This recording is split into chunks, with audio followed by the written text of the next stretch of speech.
Вітаю всіх слухачів. Це програма Крим Реалії, спільний проєкт Української служби Радіо Свобода та Українського радіо. Мене звати Олена Бадюк. 3 роки тому, 24 лютого, Росія почала повномасштабне вторгнення в Україну. Російська армія наступала в тому числі і з території окупованого Криму. Упродовж дня війська РФ з напрямку Криму окупували частину Херсонщини, а також просунулися в бік Мелітополя Запорізької області. Росія готувалася до цього заздалегідь.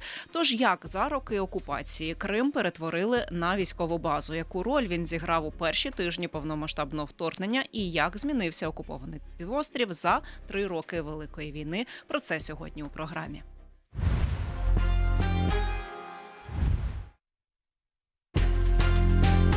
Тема дня. Міністерство закордонних справ України до 11-ї річниці окупації Криму нагадало, що російські війська вторглися на півострів 20 лютого 2014 року. Вони перетнули кордон поблизу Керченської протоки та використали сили, розташовані в Криму, для блокування українських підрозділів. Це стало початком збройної агресії, яку Росія згодом розгорнула у повномасштабну війну, зазначили в МЗС. Також у заяві українського відомства сказано, що невдовзі після незаконного вторгнення у Крим російська окупаційна адміністрація розпочала репресії проти українців та кримських татар, заборонила українську освіту і почала ув'язнення за сфабрикованими звинуваченнями. Це був перший етап нападу Росії на незалежність України, її демократію та європейське майбутнє, додали в МЗС. За роки окупації Росія перетворила Крим на військову базу. І саме з нього, 24 лютого 2022 року, російські війська вирушили у напрямку Херсонської і Запорізької областей. Держприкордонслужба України зранку того дня опублікувала відео руху російської військової техніки з півострова на материкову частину України. За оцінками групи «Інформаційний спротив», угруповання російських військ, яке вторглося в регіони України з окупованого Криму, налічувало 35 тисяч військовослужбовців. За час окупації підконтрольна Росії влада Криму регулярно проводить на півострові призовні кампанії. Правозахисна організація «Кримсос» після початку повномасштабного вторгнення заявила, що насильницька мобілізація в окупованому Криму має відверто дискримінаційний характер, спрямований переважно проти кримських татар. За даними правозахисників, більшість повісток вручали саме представникам кримсько-татарського народу. І кримські татари розцінюють це як ще один інструмент, який використовує Росія в рамках політики винищення корінного населення. І зазначимо також, що мобілізація та служба цивільних з окупованих територій в російській армії є порушенням міжнародного права. Нагадаємо, що о 5 ранку 24 лютого 2022 року президент Росії Володимир Путін заявив про початок так званої спеціальної військової операції.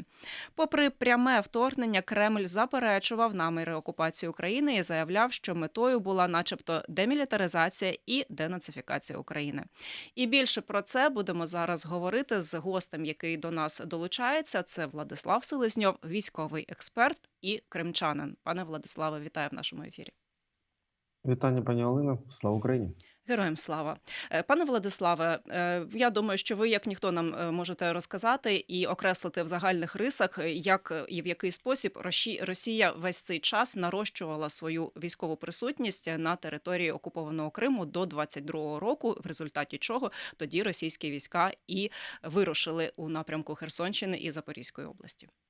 З перших днів анексії Криму Росія почала перекидати велику частину сил та засобів на терени тимчасово окупованого Кримського півострова. Почала розбудовувати та відновлювати бази, арсенали та склади, в тому числі і на тих майданчиках, які за часів України передавалися на баланс місцевих органів самоврядування. Тобто росіяни системно та методично перетворювали квітучий Крим на суцільну базу.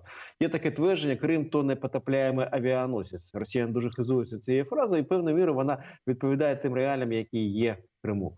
Севастополь – головна база російського Чорноморського флоту, всі інфраструктурні об'єкти, починаючи від штабу ЧФ і закінчуючи усіма логістичними об'єктами, які заточені під те, щоб забезпечити усім необхідним російські кораблі, все це працює. На теренах Криму від Чорноморська до Керчі, від Джанкоя до Ялти створена розгалужена мережа військових частин, які виконують в основному завдання щодо посилення бойових можливостей російської армії в Криму.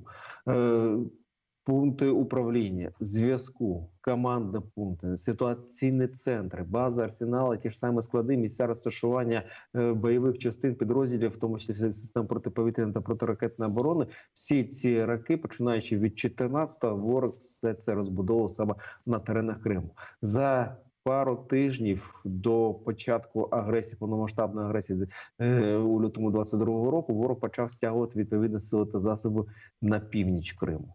Тобто зосередження всіх ресурсів, які в подальшому ворог застосовував для того, щоб атакувати південь Херсонської та південь Запорізької області, вони певний проміжок часу сконцентрувалися там. Але ж одночасно з цим створювались бази, арсенали та ремонтно-відновлювальні об'єкти, де ворог планував лагодити і, в принципі, потім лагодив техніку, проводив ремонтні та регламентні роботи. Це район Джанкоя в першу чергу, Новоозерна, бази, які знаходяться ближче до Севастополя, до Сімферополя. Ну і знову ж таки, авіаційні бази. Бельбек і Кача, Новофедорівка, Кіровське, Гвардійське, всі ці аеродроми ворог активно застосовував для того, щоб тримати там штурмову авіацію, яка здійснювала авіаційні атаки на наших воїнів, які боронили наші південні рубежі. А зрештою, пане Владиславе, наскільки зручним виявився цей плацдарм в Криму для наступу на південні регіони України? Чи була тоді Росія, скажімо так, на піку своїх військових можливостей, зосереджених саме у Криму? Справа в тому, що росіяни ж не дарма називають повномасштабну війну спеціальною військовою операцією, адже певні приготування, в тому числі і в питаннях підготовки більш сприятливих умов для російської атаки з Криму були створені. І досі точиться дискусія, як так сталося, що ворог мав змогу за перші кілька тижнів пройти кілька сот кілометрів української землі саме на півдні. Думаю, що без певної допомоги російських диверсантів та шпигунів, які діяли на півдні нашої країни, точно не обійшлося. І тут, я думаю, варто зазначити, що навіть є справа провадження, зареєстроване у Державному бюро розслідувань, якраз розслідується саме напад Росії на південному напрямку, чому настільки швидко змогли тоді російські колони пройти на Херсонщину і у бік Запорізької області, тобто тут ще розслідуються оці всі інциденти. Так, на превеликий жаль, то сталося. Я думаю, що не обійшлось, в тому числі без діяльності певних агентів впливу, бо надто багато питань, які залишилися з того проміжку часу. В будь-якому разі ми маємо розуміти, що ворог ретельно та системно готувався до створення того самого сухопутного коридору між окупованою Донеччиною та окупованою Кримом, і заради того, щоб отримати доступ до Дніпровської води. Свого часу, за пару років до початку повномасштабної війни, на цьому наголошував американський генерал Бен Ходжес, колишній командуючий військами США в Європі. На превеликий жаль, до його застережень не дослухалися ані вище військово-політичне керівництво нашої країни, ані відповідні виконавці на місцях. Але ж фактично те, про що говорив американський генерал, стало нашою реальністю. Так, зараз росіяни не мають доступу до Дніпровської води через абсолютно злочинний крок, спрямований на руйнацію греблі в районі Нової Каховки, але тим не менш. Сухопутний коридор створений, там ворог тримає досить потужне угрупування військ.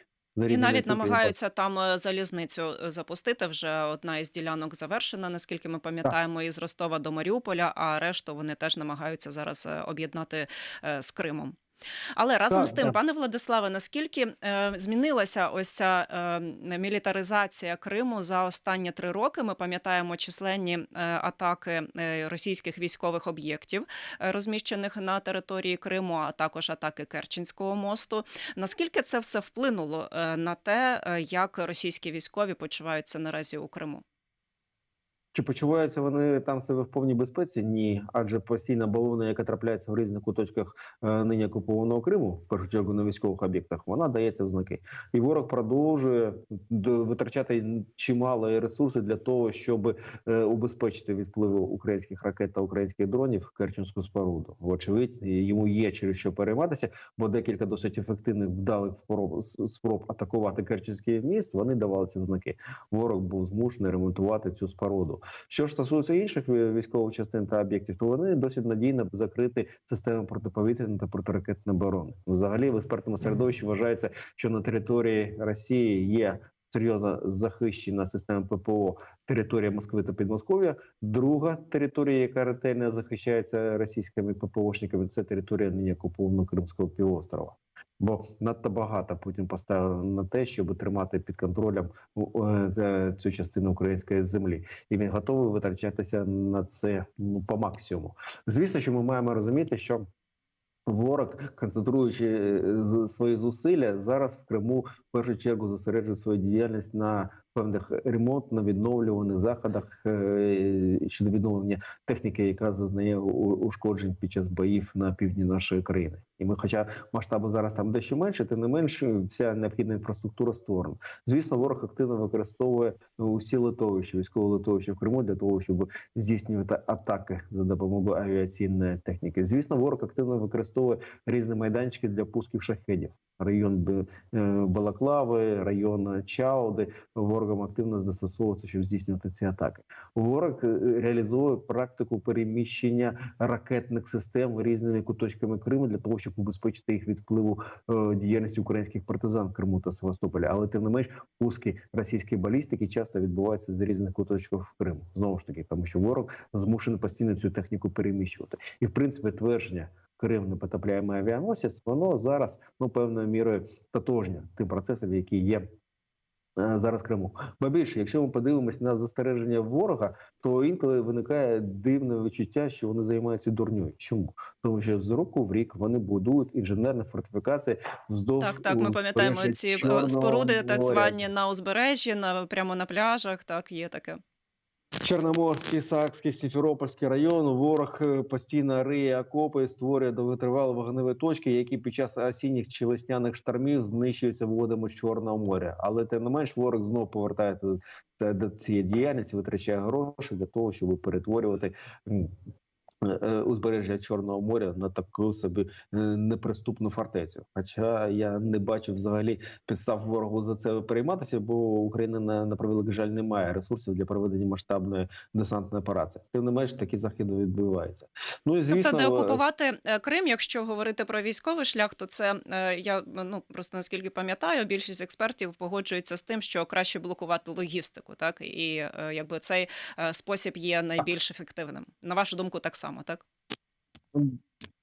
Так, безумовно, бо руйнація логістичних шляхів призводить до колапсу. То зараз ми активно працюємо по ворожих нафтопереробних заводах. Чому? Тому що для ворога нафтопродукти – це кров армії. Немає пального, техніка зупиняється. Я думаю, що саме тому ми так прискіпливо відносимось до руйнації ворожих НПЗ, а також баз, арсеналів та складів, де зберігається те саме пальне. Я певен в тому, що далі буде більше. Ну а те, що в зоні уваги українські сили оборони постійно будуть військові об'єкти на теренах нині окупованого Криму, це очевидно. Бо чим більше втрат зазнає ворожа армія на території Криму, тим більш ефективним та швидким буде в подальшому звільнення Криму від ворожої присутності. Дякую вам. Дякую, що сьогодні долучилися до нашого ефіру. Владислав Селезньов, військовий експерт і кримчанин, був з нами на зв'язку.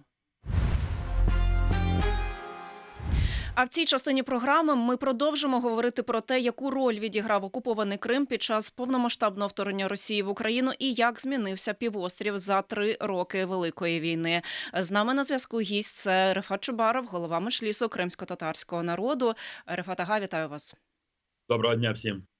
Хочеться почути вашу думку теж зараз наразі у нашому ефірі. Чи була, на вашу думку, мілітаризація Криму, яку проводила Росія, власне, з 2014 року, з початку його окупації, ознакою того, що готувалося насправді повномасштабне вторгнення? Ну, мені здається, що сьогодні, вже знаючи все те, що відбулося і відбувається після 24 лютого 2022 року, нікого немає вже сумнівів в тому, що Росія і захоплювала Крим задля того, щоб створити плацдарм для подальшої своєї експансії. І тому 24 лютого 2022 року одні з найбільш таких потужних військових сил країни-окупанта, вони і вийшли з Кримського півострова і були спрямовані по різних напрямках. Ціль в них була зрозуміла – захопити весь південь України, включно з Одесою, Одеською областю. І тому маємо говорити про те, що всі 8 років окупації Криму до 2022 року Росія перетворювала і спромоглася в цьому Крим потужну таку військову фортецю, і вона зараз продовжує такою залишатися, хоча їхні плани не всі здійснилися, але Крим продовжує бути таким плацдармом, майданчиком, звідки запускаються по материковій частині України крилаті ракети і також безпілотні всякі апарати. Ну і Крим продовжує виконувати роль військового такого плацдарма. Але ми пам'ятаємо, Рефате Ага, що і українські сили завдають час від часу удари по окупованому Криму по саме військових об'єктах, наголосимо на цьому теж. І наскільки, як ви вважаєте, ця фортеця досі є такою потужною для Росії, чи вже все ж таки не настільки себе там впевнено почувають окупанти?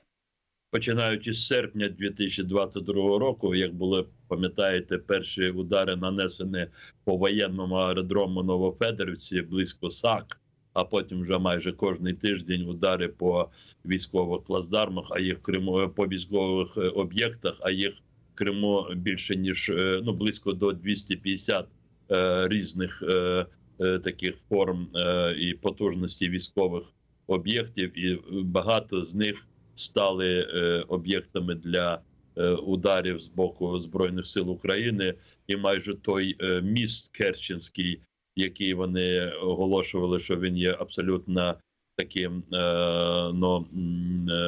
неприступним, але він також зазнав потужних і підривів, і ударів, але і залишається таким об'єктом. Так що вони, російські окупанти, перетворивши Крим військову фортецю, вони не змогли забезпечити його неприступність так, як вони клялися, обіцяли. Крим сьогодні є прифронтовою територією, і він по ньому наноситься і будуть наноситися все більш потужні удари з боку Збройних сил України.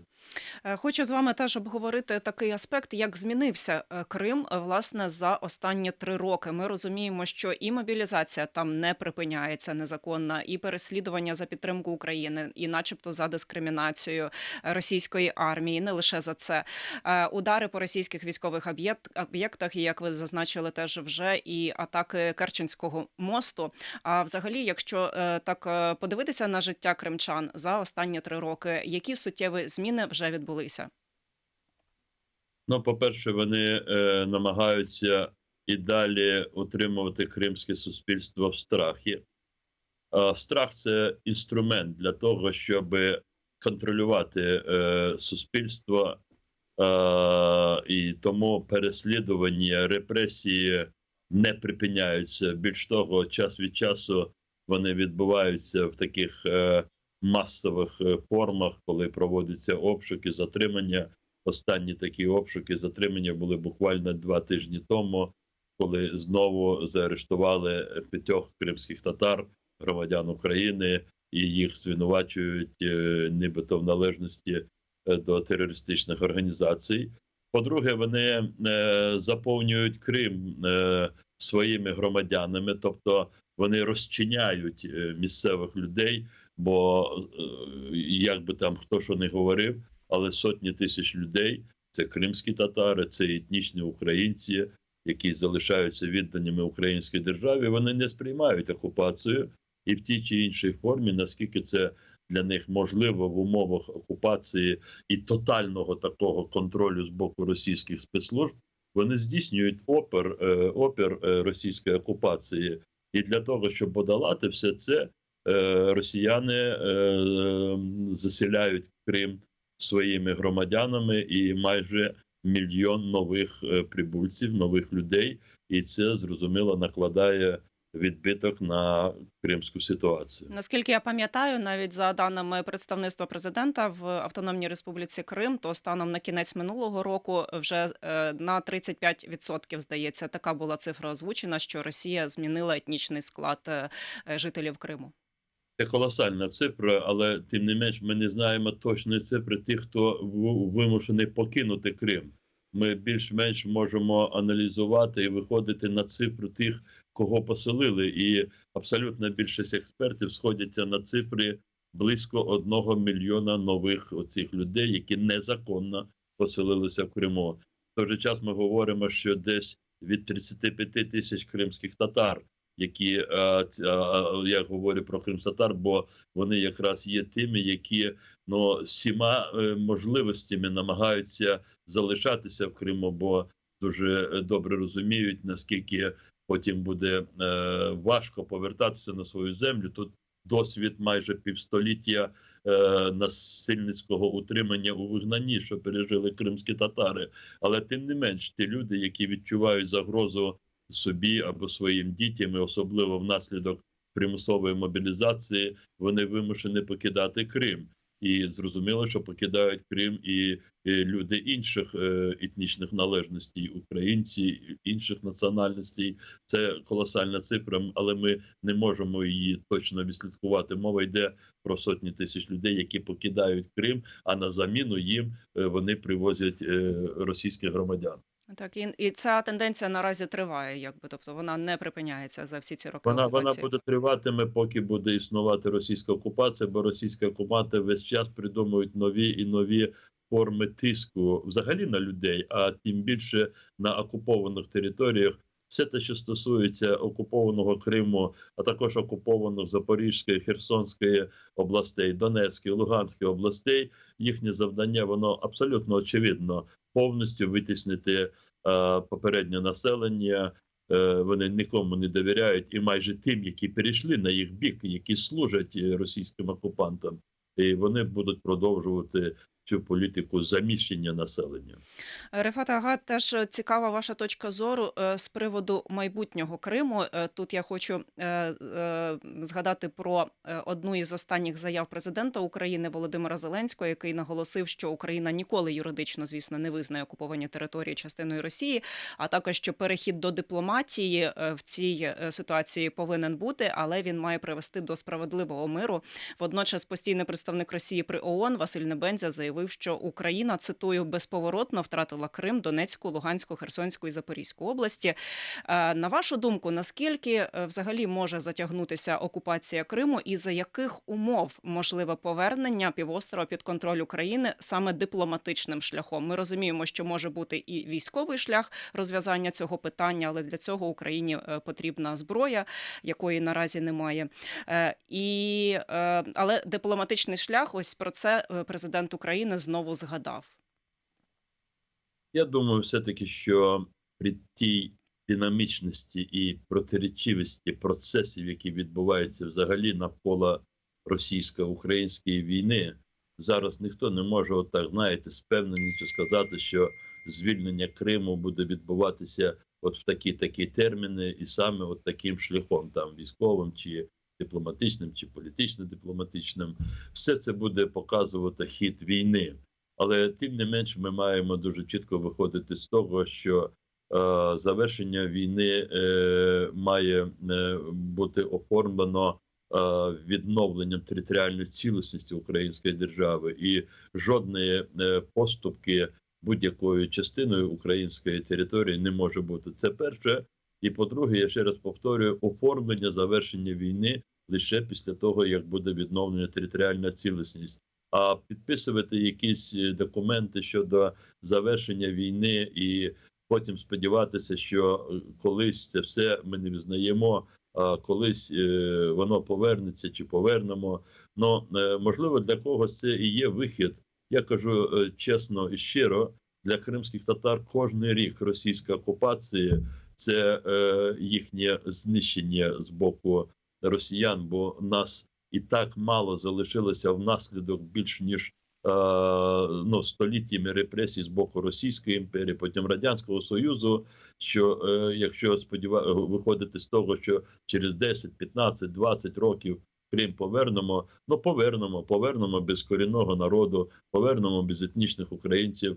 Але в той же час я розумію, що при переговорних таких процесах найскладнішою темою буде питання Криму.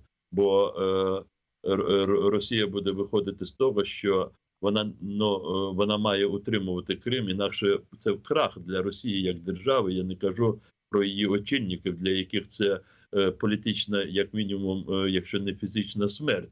І тому Росія буде триматися за Крим до останнього. Але це не має нас приводити до того, що ми можемо відвести вирішення цього питання на більш сприятливе майбутнє. Завершення війни має бути оформлено зі звільненням території, звідки російська війна проти України і розпочалася. А почалася вона саме з окупації Криму. Дякуємо вам. Дякую, що сьогодні до нас долучилися. Рефат Чубаров, голова Меджлісу кримсько-татарського народу, був з нами на зв'язку.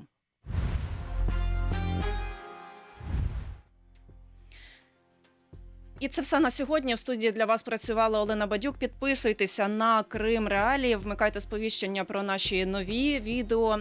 Але якщо ви перебуваєте в Росії або на окупованих територіях, то будьте обережні з лайками і репостами нашого контенту, оскільки в Росії Крим Реалії визнані небажаною організацією. Залишайтеся з нами, кримчани мають право знати.